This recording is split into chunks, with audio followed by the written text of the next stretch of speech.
Welcome to Count Me In. I'm your host, Adam Larson, and today we're diving deep into the world of AI, a subject that has been making waves across industries, transforming the way we work, communicate, and think. With me are our esteemed guest, Dr. Mfon Akpan, Assistant Professor of Accounting at Methodist University, and Dr. Scott Dell, Assistant Professor of Accounting at Francis Marion University. They bring a wealth of knowledge and insights into AI's history, its current impact, and what's on the horizon. We'll discuss everything from AI's phenomenal growth to its applications, ethics, security concerns, and much more. So buckle up and let's embark on this fascinating journey into the digital revolution.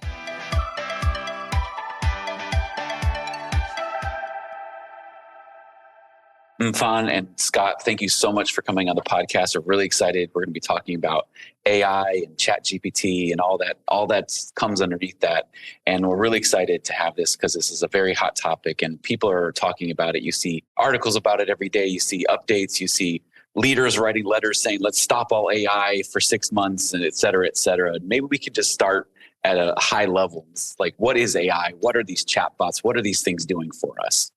Amazing tool. And thank you for having us. It's a pleasure to be here and to share. Yes. I'll kick things off, Mfon, if that's all right. This artificial intelligence has been around for over 60 years. So you say, wait a minute, why is it so new? Well, what's new is the capabilities because of the computing power we now have. And the tool is amazing. It is changing life as we know it. We haven't seen the likes of this since the printing press. It's an environment that can really do things, change work, augment work, replace work, but makes things better. Your thoughts, Mfon? Yeah, and I think some of the excitement around it is that we haven't seen this type of growth in a platform as well. So you think about it was released November 30th, 2022, 5 days, the platform got 1 million users. So you think about in 2010, it took Instagram, 2.5 months to get to 1 million users. So there's a lot of excitement and then there's a lot of acceleration and speed around the platform as well. So as a follow-up to that, 100 million users, the mark was reached in 2 months compared to TikTok, I think it was 9 months to get that far, that fast. So it has been an amazing adaptation of the technology. Mm-hmm. So maybe we can talk a little bit about how does it work? And then from there, maybe talk about what benefits it may have for the accounting profession as a whole. Well, it's a language model, so it has an interface. So you're able to go to the platform, you go to the website, you're able to ask it questions, or you can copy and paste information and ask it to do things. So from the profession side, if you're asking it to solve problems, you can ask it to solve a problem, or you can ask it to you can have it write an email, write a letter. It can produce content for you. And as Mfon mentioned, it is an LLM, one of those 3-letter acronyms, a large language model. But what it does is projects words. So it looks at the previous word and it says, what would the next logical word be? Which sometimes, if you've ever played the game of telephone as a kid, sometimes you get to the end of that line and nothing resembles how it started out. And that sometimes happens as well with the ChatGPT and GPT-4 environment, because it is projecting with probabilities. Yep, I think this is the next word.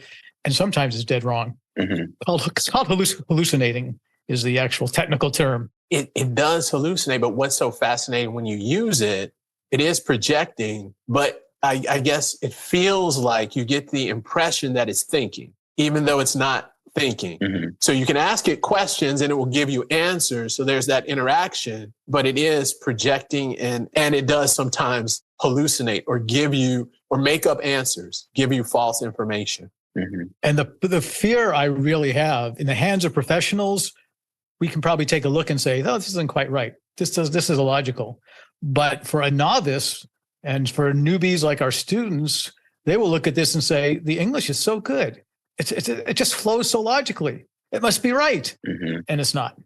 Although often enough it is right. So there's a balance. Yeah. So talking about people using it.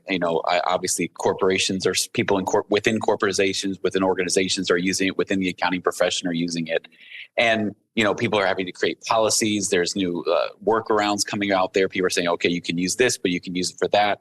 I saw one example where somebody put in a fake balance sheet and said, analyze this for me. And it gave a really interesting analysis. Now, then you have to worry, am I putting somebody's data into this thing? And you have to worry about those things. And so, how can this tool be used, for management accounting in the accounting space, without giving away too much personal data? Security consciousness is, we need to be there. I mean, you're hearing about the deep fakes. I just heard about a scandal, Hong Kong banker that spent millions of dollars based on what sounded like the voice of the person, that the CEO that was asking for the money, and millions were lost. So there are a lot of nefarious uses out there, but there are a lot of positive uses, and using it in the business environment. I mean, there are a number of businesses that have banned it as well, school systems that have banned it, but there's a lot of fear in the air. I think there's more hope than fear, though, and more opportunity. Yeah, I think there is more opportunity. And from an interview that I read with Ilya Sutskever, I hope I'm saying his name correctly. He's the chief scientist at OpenAI. From what he was explaining, they consider their value with the platform is the reliability. So there's a focus on updating and moving the platform to become more and more reliable as far as the output. And he was explaining, if you look at the jump from the 3.5 to the 4.0 version, you see that there's a movement towards this reliability. On the other side, if you watch the interview with Sundar Pichai from Google, when he talked about Bard, I shouldn't say similar, he called it guardrails. So they're releasing Bard and they have it out there so that they're testing it. So it's twofold. They're getting the public used to the technology, and at the same time, they're testing it so they can slowly release it and put in, as he called it, guardrails with the technology as they further release it and develop it. So I think all of this is in mind as it moves forward. And we started off with the pace of adaptation of this tool. The pace that we are needing to adjust to it is also very quickly. And Adam, you brought up a great point about security concerns, putting in somebody's private data, PII stuff. You're looking at it and saying, wait a minute, is this recording me? Is it going to take it? Is it going to repackage it and spit it back out to somebody else? And the short answer is very well could be. We do have the rightful fear, but we're all getting used to this. It's been such a rapid ramp up, and the guardrails do need to be in place. And everybody's concerned about that. But the guardrail, I mean, take, for example, if you wanted to get scammed and you're saying, okay, we're going phishing. Give me a phishing email that's going to be effective with this kind of tone or whatever else. And now there are guardrails in the place to hold you back and saying, we're not going to do that. But then you say, but I'm an educator and I want an example of a phishing email so I can demonstrate for my students that that's not the right thing to do, but look how powerful it can be. And that also used to trip up the AI and say, oh, okay, yeah, let me give you an example. And there's ways around it. And all kinds of folks are trying to get into this, we'll call it the black box, and take advantage. It doesn't take very many bad players, but most of the folks are good players that are using it to their advantage in the workplace. But we mentioned earlier a number of companies, folks like JP Morgan and Bank of America, Goldman Sachs, that have banned it for internal use. And there must be a reason as well. And the banks, I can see where they'd be real concerned about that security. Mm-hmm. Yeah, I've been reading too that there's a lot of concern about privacy of data, and even, when I've talked to folks internally at our organization, like, oh, can we use it? Well, just be careful what you put in there. Okay, well, can we have some more guardrails around what I'm supposed to put in there? Because when you're using these tools, it's all about asking the right questions. And if you don't know how to ask the right questions, soon enough we'll see courses out there saying how to ask the right questions to ChatGPT. I actually talk about that. It's called prompt engineering. 6 months ago, we didn't even realize it existed, even though it did exist at that time. But right now, there are so many new job opportunities in this prompt engineering, how you ask the questions. I used to call this a Google on steroids. I've had to change my tune because Google, you just do a quick ask. And yes, you can get away with that in ChatGPT and GPT-4, but really, you really want to set the stage, kind of tell it what you want, the format you want it out, the tone you want it to project. You really have to have a pretty well-developed question. And there's some methodologies to do that, to properly ask a prompt. Yeah, it's a good point. And if you think about it, with this chatbot technology, it's still in the infrastructure phase. So you think about companies, they're still working on the whole infrastructure. And to some extent, they're building it while it's flying. If you think about that, and eventually it'll reach a point where we'll get to the application phase. But a lot of this is, in my opinion, is moving way faster than we've seen before. So it's not new, but it's faster than before. So I try to think about it as social. If you think about social networks, social media, because they compare, like Scott was saying, reached, 100 million monthly active users, or MAU. That's one of the metrics for social media. You think about 2002, there was Friendster. I don't know if anybody remembers Friendster. I actually do. 2003, MySpace. And that had, 25 million users. And that was one of the top websites out there at that time. And then Facebook comes along, Twitter, and then now you got TikTok. What was it? A billion monthly active users. And I think Facebook is at 1.9 or something like that billion monthly. Is even, so if you look at it in that way, it's still moving, but this isn't happening from 2002 to to the 2020s. This is happening really in months. We've seen a lot of exponential growth. Yeah, the modern AI, as we know it, as we see it, it's still in its infancy. And there's been discussions about AGI, and you're talking about artificial general intelligence, which is the level of where it's going to be in, who knows, 6 months, 2 years, 5 years, 10 years. I mean, GPT-2 was released back in 2019. Then we had GPT-3 in 2021. So it has been ramping up, but just wait till this stuff hits adolescence. We think our kids are off the guardrails. Let's watch out for ChatGPT and GPT-4 and GPT-5 eventually to come. Even though they put the brakes a little bit, they're slowing that down. Or another platform, or somebody else that'll rise up. Yeah, I was just going to say that, you mentioned MySpace and then was taken over by Facebook. ChatGPT is the big one now. I mean, I remember MySpace. I had a MySpace page, and then Facebook was like, "Oh, guilty. What's Facebook? What's this new thing?" And everybody gets the Facebook page, and then you're like, you forget about MySpace because it's no longer the relevant platform. And then you talk to kids nowadays, you say Facebook, they're like, "What's Facebook? I'm using whatever the platform they're using." So there's always a newer platform that's going to come along. And I think the other thing to remember too is ChatGPT, like you said, it's in like a beta. It's not even fully out, but yet people are using it like it's fully there.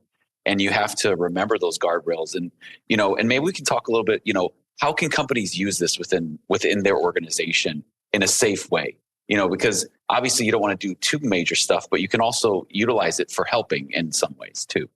Well, as previously mentioned, we started saying you got to be careful, and we need to educate. The same way we need you to educate. Don't click on that attachment on that email, because it might open something up that's going to do something and cause ransomware to be loaded or whatever it might be. We need to educate and train our folks to say, well, how do we properly use and effectively use this stuff? Because you can go off the deep end. It can go in a direction. And I mentioned earlier that as a professional, you can use this stuff and you can acknowledge, okay, wait a minute, this is nonsense, or this is really good. It can augment what you're doing. If you know what you're doing, that's the best use to let it help you do what you do best. And you can ask it those questions. You can complement where you're going. If you're new and you're trying to figure out how to use this stuff, you again need to have that back. Yeah, to piggyback on that, I think at this moment, and you have to be careful to say at this moment with this March 23rd version of GPT-4, I think if you're a practitioner, you're using it, it can make you better if you have that skill set. So it has the possibility to make you more efficient, right? Now, if you're not in the profession, So if you're not an accountant and you're looking to use it to do accounting, it can have the opposite effect. But I think what is happening, if they continue with their focus on reliability, that gap is going to get narrower. It's going to get smaller, but it's not going to disappear. It's not going to disappear. And you were asking about effective use of this as a professional. The idea that you need to understand the field to be able to ask the right questions. All right. To be an effective learner, you have to be an effective questioner. To be an effective questioner will help you go far in any direction you want. If you're just going to kind of trust blindly, it's not going to be effective for you. And I think from a business side, we're going to see more companies partnering with OpenAI. So Chegg has partnered with ChatGPT to create CheggMate. Bloomberg has created their Bloomberg GPT. So I think we'll see more and more of these applications or partnerships with GPT and other platforms. Again, moving from that infrastructure phase to more of an application phase.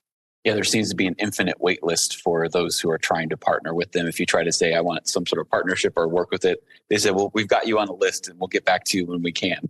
So they're not even giving a time period now, which is really interesting. Although you hear about the majors. The majors, of course. You hear about the Metas of the world. You hear about the Alphabets of the world, the Microsofts of the world, the OpenAIs of the world.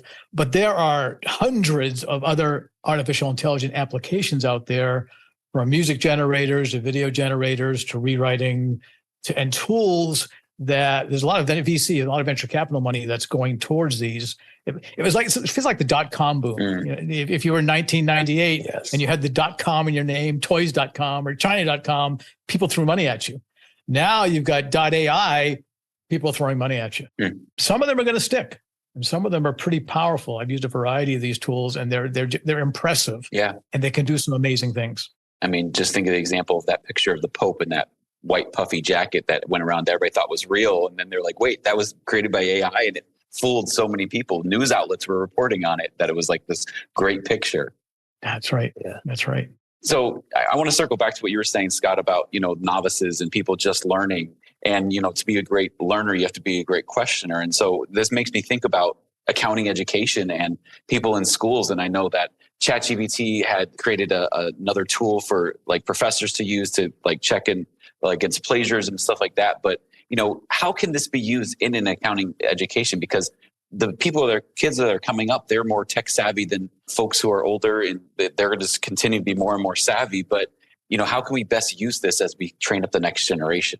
I'll tell you, this is not only changing the world of work, it's also changing the world of education. We need to change as educators. We need to level up. We keep talking about critical thinking. That critical thinking is a powerful environment that we need to help our students take advantage of.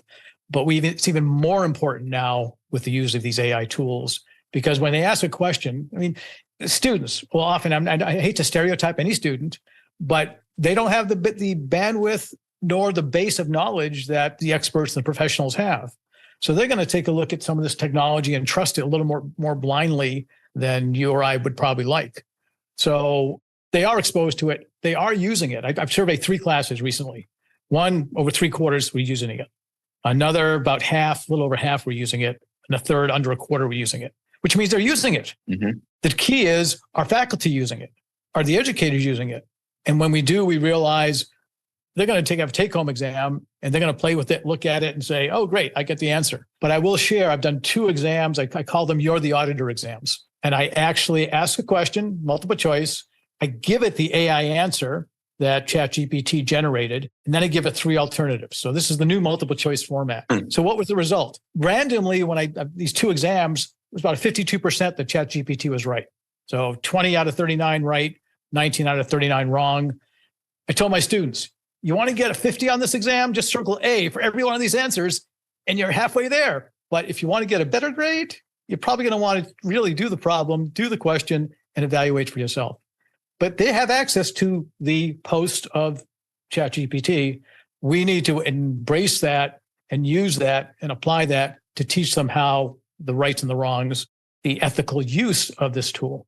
Yeah, definitely. It is a challenge because you think about we're training students to go into the workforce. Definitely the workforce wants more efficient and productive workers. And this tool can definitely provide that or facilitate that. So you want to expose students to it because eventually the workforce is going to demand it, right? For greater output. So that's the big challenge. And I think the other challenge educators have been facing is it's been changing so much.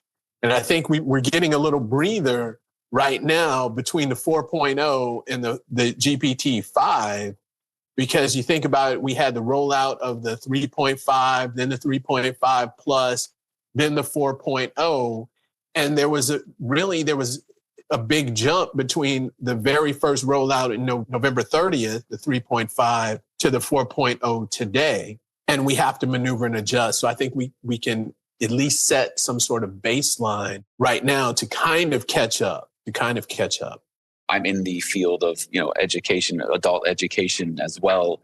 And it's interesting when I talk to colleagues, I was talking to a colleague of mine and he said, well, yeah, I was doing a three-day seminar for the internal organization. And I used ChatGPT to create my beginning starting point. And then I adjusted it from there.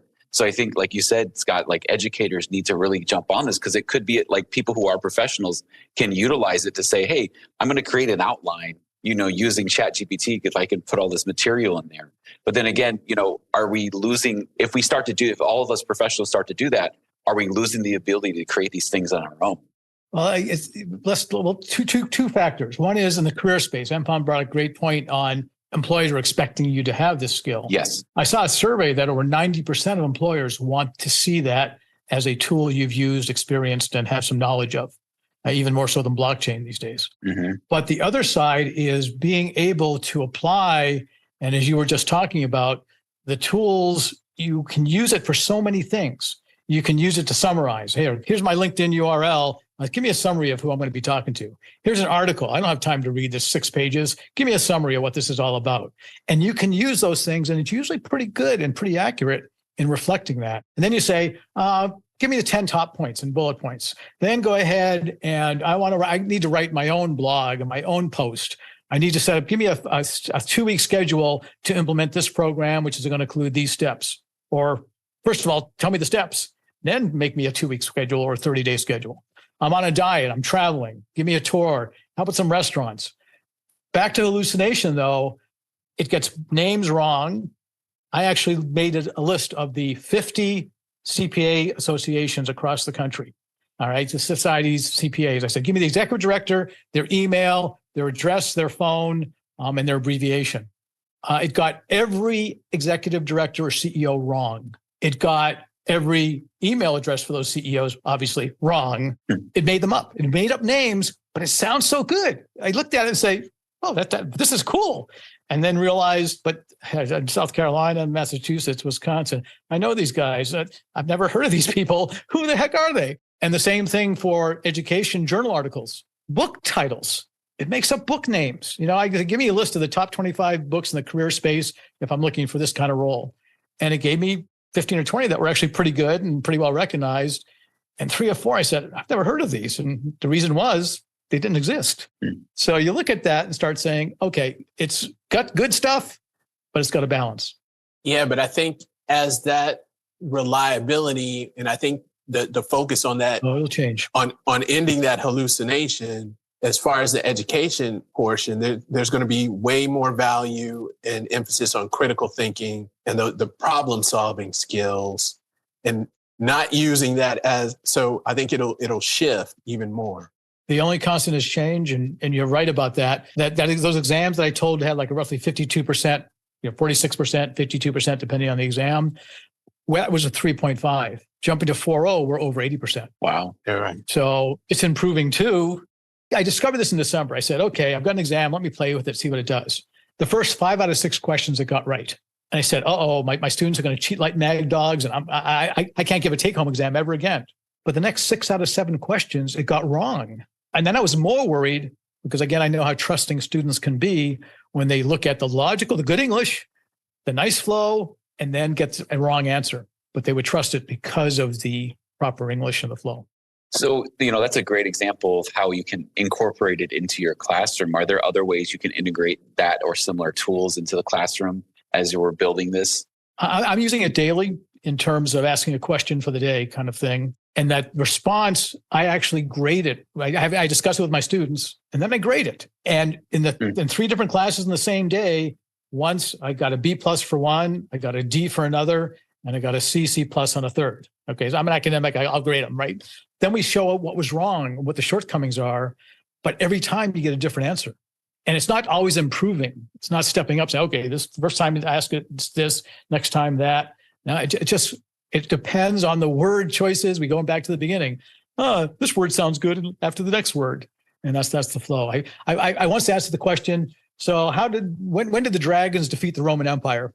And it said, in 650 BC, King so-and-so and the dragons defeated the Roman Empire. But 200 years later, the Romans fought back and were restored to order, whatever it was. I couldn't get that answer again, by the way. I've been in there since trying to ask a same or similar question. And it says, why? Dragons are mythical creatures. They don't exist. So it does learn, but it also can give you some pretty far out answers. Yeah, it does. And I think as educators, we need to expose our students to it, talk about it. We can't really bury our heads in the sand and kind of pretend like, you know what, this isn't here. It's not coming. They are using it. And I think it's important to at least understand how they're using it, understand what type of access they have to it. Because I survey my students. I have some students who have the free version and they've tried it a few times. I have other students that have the paid version and are using it every day, diligently. And they let me know. So it's important to understand that and get a gauge on it and then dive into it and use it because it's not going away. It is not going to go away. And it really starts back at secondary education. I mean, the state of New York has banned it. Can't have it on the Chromebooks, can't access it. City of Baltimore, looking at it, saying, no, can't do it. City of Seattle. But what's that telling our students and what's that telling our environment? And what's that going to do for graduates? When the employers are saying, we want folks with experience, even if they're not college graduates, even high school graduates, we want them to have some experience. So the haves and the have-not barrier is going to get wider because students that can't get it on their school computer can go home, Mom or Dad, can I use your computer for school? Who's going to deny them? But the students that I'll call the have-nots that don't have a parent with internet access or a computer and are stuck with their school computer, now they can't access it. So what happens at graduation? We have the haves that have played with it, used it, even though they banned it, and the have-nots that don't have that skill set or level, or they both go to college. And again, there's that still gap coming into college. Mm-hmm. So our work's cut out for us, but Mfon's so right about not being able to bury our head in the sand. We need to embrace it, use it, apply it, and help our students do the same. And that's a good point, because with more penetration of ChatGPT and other platforms like it, there will be that, I guess you can call it the AI gap. Mm-hmm. So you'll start to see there'll be a gap between those who are using it or have exposure to it and those who do not. I'll quote you on that AI gap. I was reading an article. I saw an article yesterday. I think it was on CNBC or one of those things they got. Somebody was quoting it. I linked to it, and it was listing this very large number of organizations that are starting to look for ChatGPT as experience on resumes even now. And it's not just saying I know about ChatGPT, but like what can you do with it, and being able to express what you can do with it on your resume. That's a game changer right there. There are a lot of HR folks fearing, saying, "Well, if they use it for a cover letter, how can I tell if they used it?" Well, actually, if they use it, more power to them. They're actually applying the technology to something that, and then they say, "Well, we can't differentiate." Well, maybe you don't want to, because everyone's going to be able to have great cover letters. Now we got to look at deep at something different, maybe content, maybe certifications, maybe the ability to understand and integrate. But that prompt engineering is alive and well, and we really need to embrace that too. So as we kind of wrapping up the conversation, as we look to the future, what can we do as practitioners in the space? We've talked a lot about educators. What can we do as we move forward, and what are some steps we can take as takeaways? I would say the big one as a practitioner, get comfortable with being uncomfortable. And you have to have that lifelong learning mindset at this point. and dive in and use the technology as much as you can and learn as much as you can about it, because it's changing, it's growing.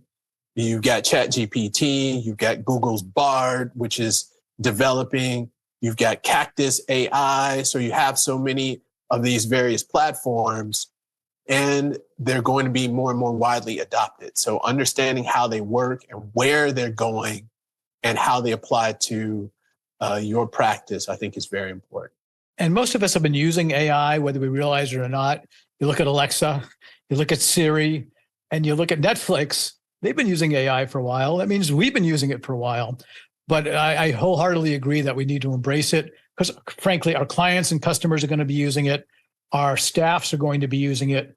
Our kids are going to be using it. Owners need to be using it. We need to get comfortable with it, appreciate it, and take advantage of what it can do. It can magnify it. It's like RPA, robotic process automation. It can take a 3-week process and condense it in 2 hours. Cool stuff, but so can AI.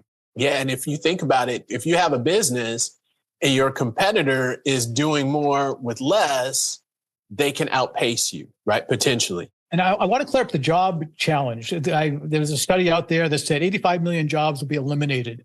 The World Economic Forum put that out by 2025. And they said 97 million will be created. Right. To me, that's a net gain of 12 million. And think of the profession. 100 years ago, we had 30 accountants for a 100-person company. Then we had 10 accountants for a 100-person company. Now we have 1.5 or 2 accountants for a 100-person company. Does that mean we have a bunch of out-of-work, unemployed accountants? Well, last I heard, there was a shortage. So there really is a need, but it gives an opportunity for accountants to do higher level stuff, to enter the C-suite, to be able to help make decisions and in process. So learn the tools, take advantage of the tools. And as we said before, it's a springboard for a lot of opportunities. Mm-hmm. It definitely is. And I know we could keep talking about this for a long time, but I'm going to promise our listeners that I'll have these two guys back on in the future, because I know probably in a year from now, 6 months from now, this conversation will be completely different. And so if they're willing, we'll do that. Thank you both for coming on today. It's been a great conversation. Absolutely. Thank you for having us. It's been an honor. Much appreciated. This has been Count Me In, IMA's podcast, providing you with the latest perspectives of thought leaders from the accounting and finance profession. If you like what you heard and you'd like to be counted in for more relevant accounting and finance education, visit IMA's website at www.imanet.org.